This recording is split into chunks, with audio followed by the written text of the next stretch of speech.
Hello, everybody. This is your faithful friend Sandra Graves. And today, this is my first day of doing the show, The Code. And today, I am going to have with me a guest. She is the queen of possibilities. And I was reading a lot about her online, and I actually learned a lot about her focus on the possibilities, which I love that about what I learned about this guest. But let me tell you about the code. In Vivo Associates is the sponsor.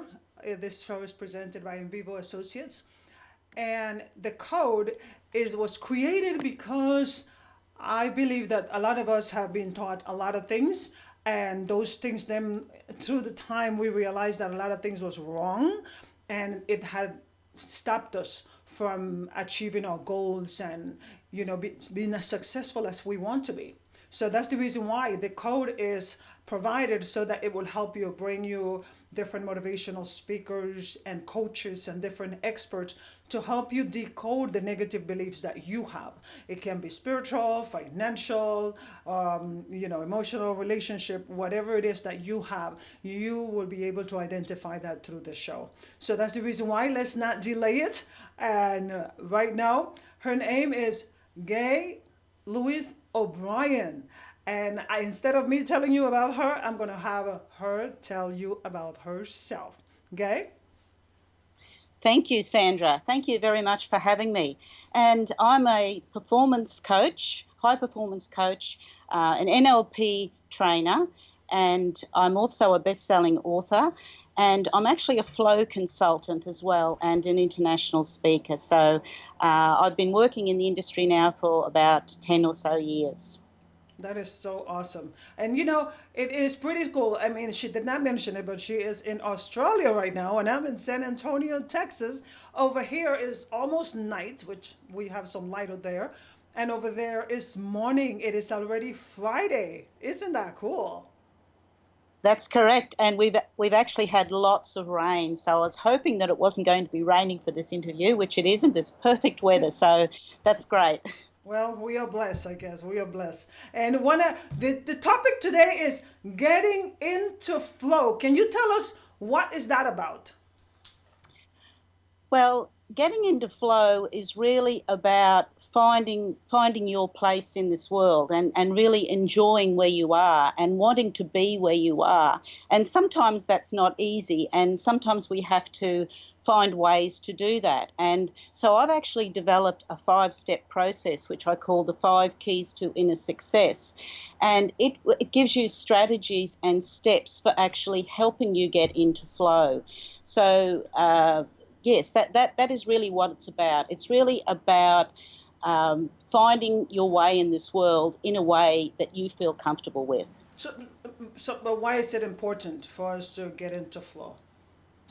Well, I believe it's important because if we don't get into flow, then we can become sick. Our body can become sick, our mind can become sick, and we don't, sometimes when we're so out of flow, we don't even know that we're out of flow because we're so out of whack. It's just like when sometimes if you get really, really sick and you don't even know what's wrong with you. So it's important to be in flow so that you're not sick, you are well. And also it's important to be in flow just so that you can have a good life and have good relationships, because if you're not in flow, sometimes that affects usually that affects your relationships with other people as well. So you can have lots of conflict with other people, family members or work colleagues or neighbours if you're not in flow. So when you feel good about yourself, then you are in flow. So can you just give us an example of what it is, someone that is in flow and someone that is out of flow, some experience that you have had? Okay, so everybody obviously isn't in flow all the time, and we can all be in flow some of the time. But an example would be someone who's a creator, and I know there's lots of like old, like long term examples, like people that say for example, John Lennon from the Beatles. He was obviously in flow when he wrote some of his songs. He enjoyed writing them. Or Beethoven, a wonderful composer. They were obviously in flow when they were doing their writing. And when people are in flow, they actually everything else. Goes away. They don't worry about their problems in the world or their problems with their family or anything like that, because they're just concentrating on what they're doing. But it doesn't seem like hard work, because they've developed the skills, and they're just doing what they love doing. And it's almost as So in though. flow, in other words, in flow is like living your passion, or Yes, yes, it's like living your passion, and it's almost like time stands still. Like, you hear people say that are in flow, yes, oh, gee, the time just got away. I didn't even know, because I was exactly. enjoying what I was doing. Yeah. Exactly. That definitely makes sense. So, Mm. what kind of experience as a coach? You say you're also a coach. What are some of the challenges that people had found when they are trying to live their passion and get in flow? How is it that you have been able to help them get into flow? Okay, so the way I work with people is I help them. Obviously, they mightn't even know what their passion is. So I have a system that can help them find their passion. So that could be the first step.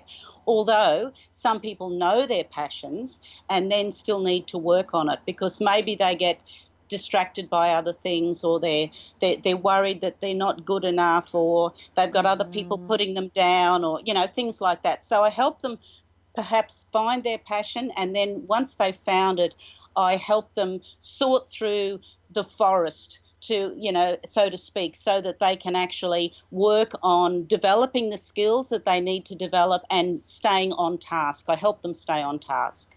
So do you find it? Is it who have more difficulty? Is that something to do with men and women, or young or older? Is there like a difficulty that you have noticed within certain group? Well, I've worked with a range of people. I've worked with, housewives wanting to get back into the workforce and feeling insecure about that. I've worked with stay-at-home mums who are insecure about whether they're a good enough parent. I've worked with entrepreneurs, and I've worked with, colleagues in the workplace, people in the workplace who are wanting to upgrade their skills so that they can get a better position in the company. And it all sounds different, but really it's all the same thing. It all comes back to being true to yourself and wanting to do it, and having the courage to reach out to someone to get help. Okay, that definitely makes sense. And one of the things that I wanted to share with the audience that is listening right now, if you are listening, I know that a lot of times we have a hard time, trying to figure out, okay, what am I passionate about? Where do I want to go? I mean, I have been there. I have been in that situation where I'm excited about so many things, but I don't know what direction to take. And that is Mm, what we are going to continue talking, because that's the reason why this show is here, to be able to help you understand that. And if mm, by the end of the show you don't understand that, it's for you to be able to connect with the right person. And if mm, you connect with Gaye Louise O'Brien today, mm, just make sure that you follow her up and her other channels, and get in touch with her, because I am trying to connect with people that align with the same things that I believe in, and it's all about helping other people live their passion, live their dream, live their flow. Right? Okay? yes, yes, definitely, definitely. Yeah, that's a wonderful passion that you're developing. Wonderful. Well, right now, what we're going to do, we're going to go to a commercial break, and we will be right back with more. Thank you for tuning in to The Code. The Code is presented by Vivo Associates, our affiliates, our sponsors, and of course, our guests.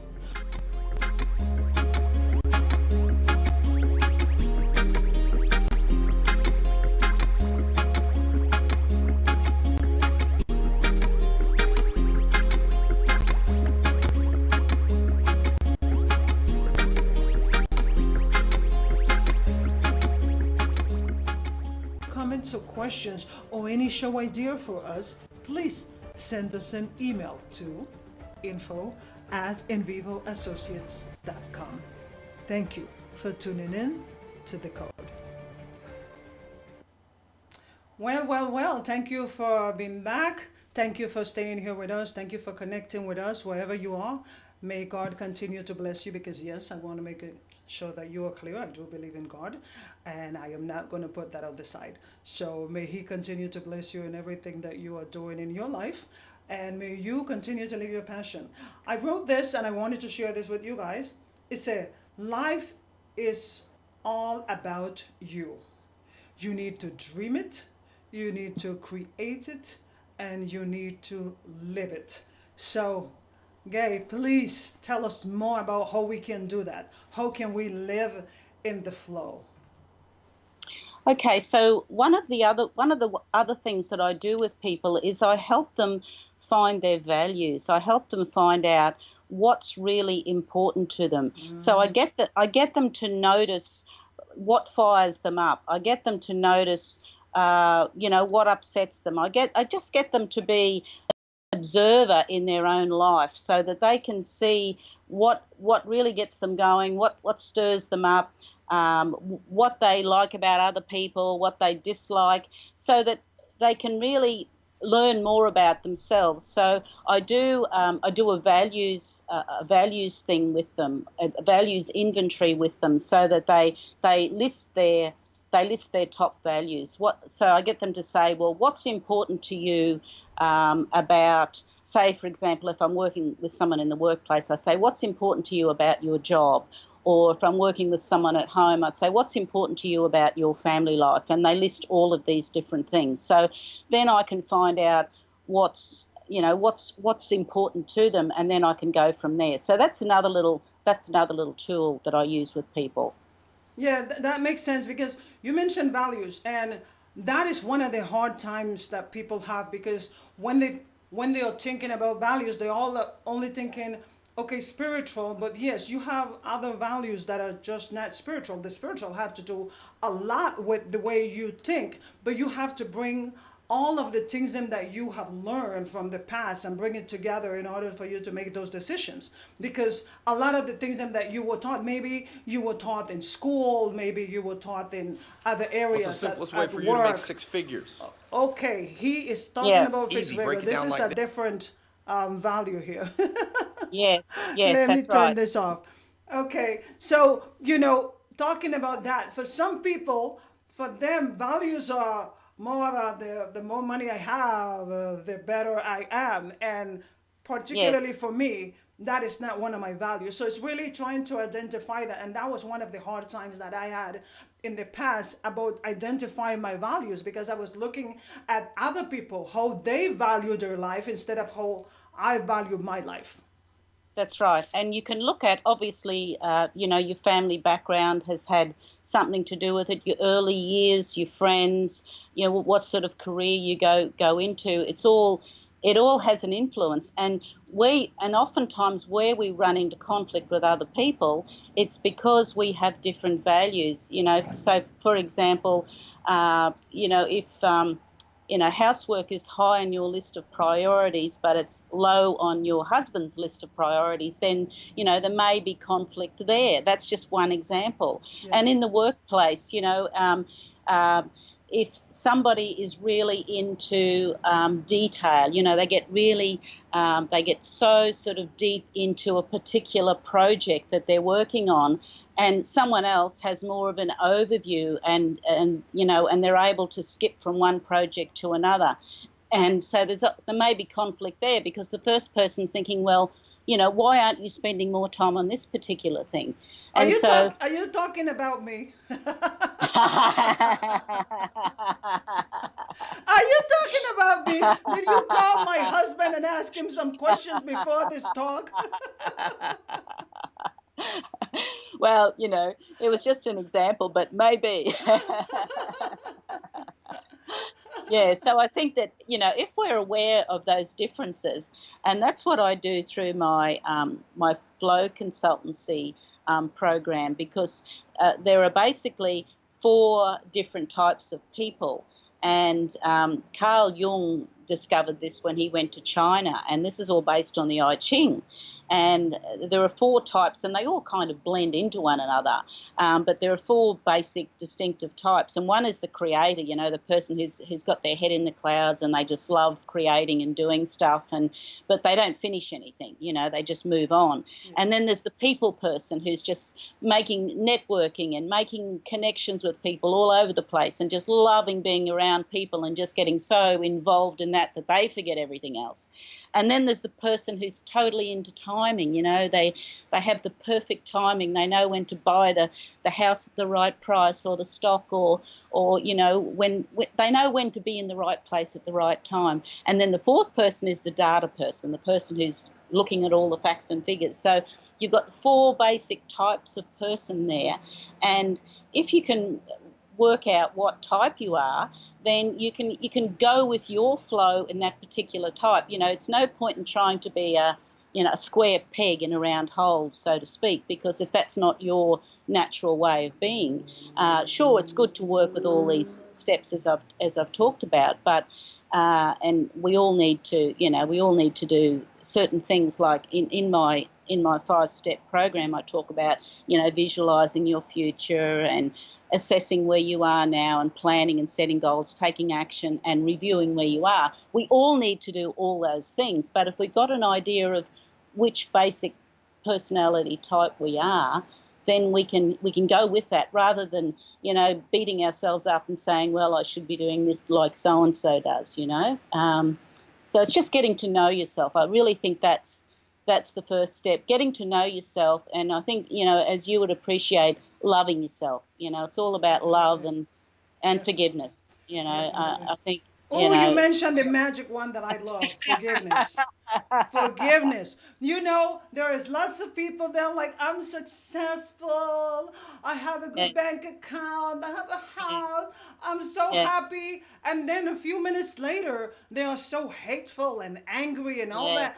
And they yeah, wonder why. It's because they have so yeah, much hate inside and they don't know why is it that yeah, they want to be happy. So I have yeah, made it my goal to let people know that forgiveness is really important. I mean, you can love everybody you want, but you're gonna get stuck if you don't forgive. I mean, everything can be working out. You can have all the right people loving you, but just yeah, one person that you are hating, it just yeah, puts you in the dumps. I mean, I have been yeah, such a hater. Oh my yeah, God, I have been yeah, so hateful through my yeah, life, and I always yeah, wonder why is it that God is punishing me?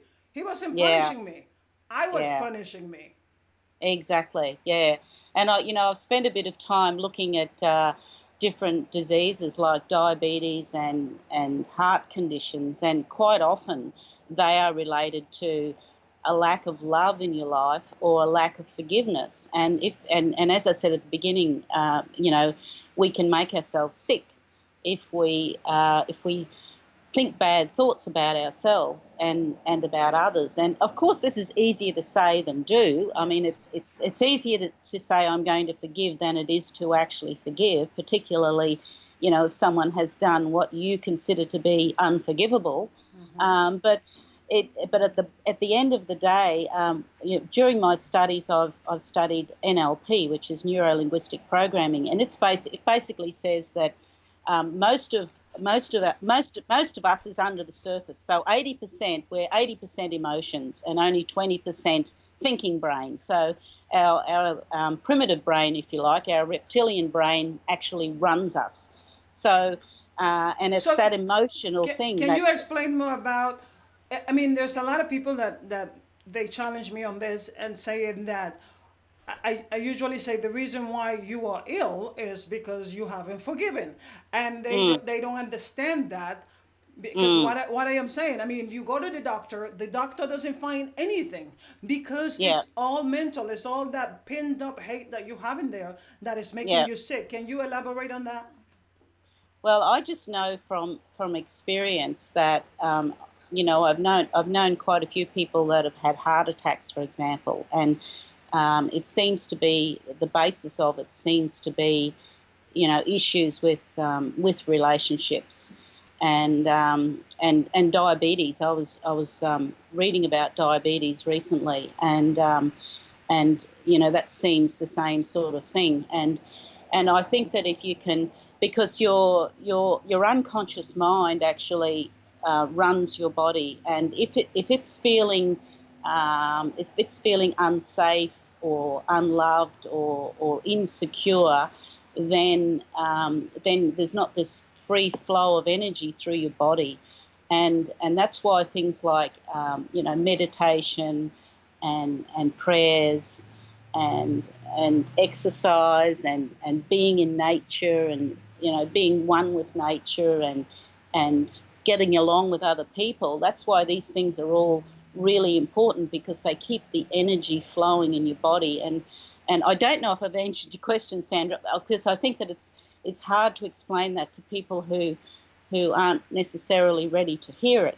But I think all you can do is encourage them to develop practices and use strategies to help them change. And that's what I do. See, I work with people step by step. So even if they're not at that level, I work with them on the level that they're at. So, for example, if their minds are really scattered, then I can help them set goals and focus in and stay on track. And then once they can stay on track, if they can develop a daily routine or a daily ritual of meditation or prayer or writing to themselves, writing themselves a letter or some sort of thing that nurtures themselves, because I think quite often when people are sick, they're with major things, they are beating themselves up for whatever reason. They feel guilty, or they feel as though they haven't loved enough, or they haven't given enough, or they haven't been supportive enough in their lives, and they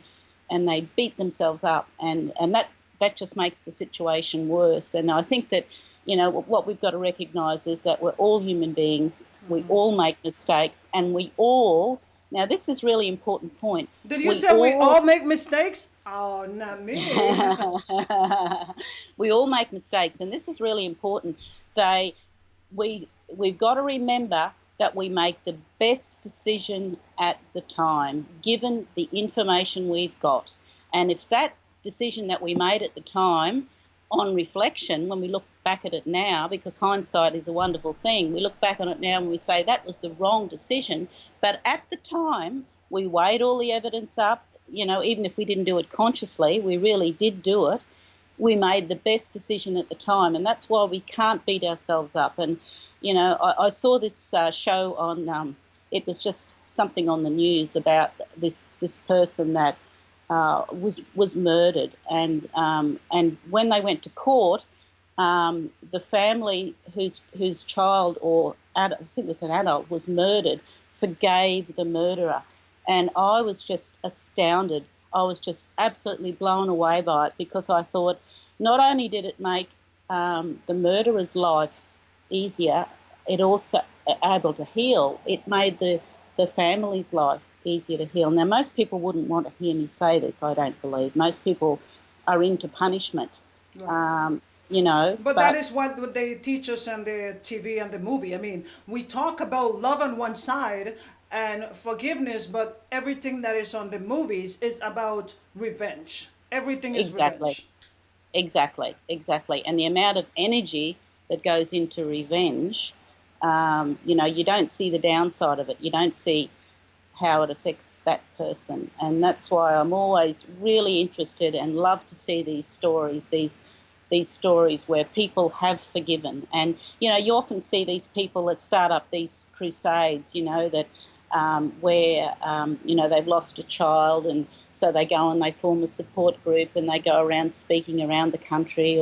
And I think that's wonderful, that people can put their energy into something positive that's come out of something negative. Yes. And I think that's something that we don't do enough. We look at the bad things that happen to us, and of course bad things always happen to everybody. If we look at the bad things that happen, we think, oh, poor me, why did that happen? I'm a victim, instead of saying, well, what did I learn from that? Exactly. How can I grow from that? How can I be a better person because of that? And actually turn it around and and look at it that way. Yes, I totally agree. And the reason why I do a lot of these talks now is because I used to be one of those that, Yeah, oh God, why did you make this happen to me? Why not that other person? yeah, yeah, Always yeah, looking, you know, thinking that God is racist, yeah, because it was yeah. always, always comparing myself, but really, I learned how to really look at me and how I can change me and how I can love me and how I can improve me. And when I started improving me, everything else outside of me started improving as well. Exactly. And I think that sometimes we focus too much on the competitive nature of society, whereas really society is incredibly cooperative. I mean, you look around you, like you wouldn't be able to go to the shop or the market and buy the food that you do if somebody wasn't lovingly producing all this food for you. Yes. We have to be thankful that we really do live in a very loving world, Yeah. or else we'd have nothing, Exactly. instead quite often we focus on what we don't have, that Exactly. the cup half empty syndrome Yes. instead of the cup half full. And I think that's where gratitude, of course, comes in. Yes. And daily gratitude, that's one of the things I would suggest to people, that they do, 5 things that they're grateful for every day, and it just energizes you and makes you feel better. Well, I think we are actually ending this really well. You mentioned the perfect word is gratitude, and I have noticed that that are not thankful, they don't get any more. So whatever is it that you have, I usually tell people, if you open your hands like this, you are going to see that when your blessings come, they flow through your fingers and more blessings come to you. But when you Yes, close yes, your hand like this, you are locking your blessings because you're only going to be able to keep whatever you have inside of your hand and you are not going to get anything else. So please just exactly. open your hands and be thankful, be thankful, be thankful for everything that you have. And I want to say, Gaye, thank you so much for talking to us. Can you tell us how can we get in touch with you and what's next? Sure. Uh, if you go to my website, New Life Solutions, NEW Life, LIFE SOLUTIONS.com.au, and contact me through my site there, and I will give you a discount on any of my products, any of you people that are listening here today. So if you wanted to get hold of my 5 Keys to Inner Success play program, or if you wanted to do a flow consultancy with me, I will give you a 50% discount on that for listening to me here today on this program. So thanks very much for having me, Sandra. Well, thank you for coming and talking to us, and I hope that I will be able to do this with you again. Everyone else, if you are listening now or later, don't forget that all you have to do is dream it and live it. Thank you very much. Thank you. Thank you, thank you, thank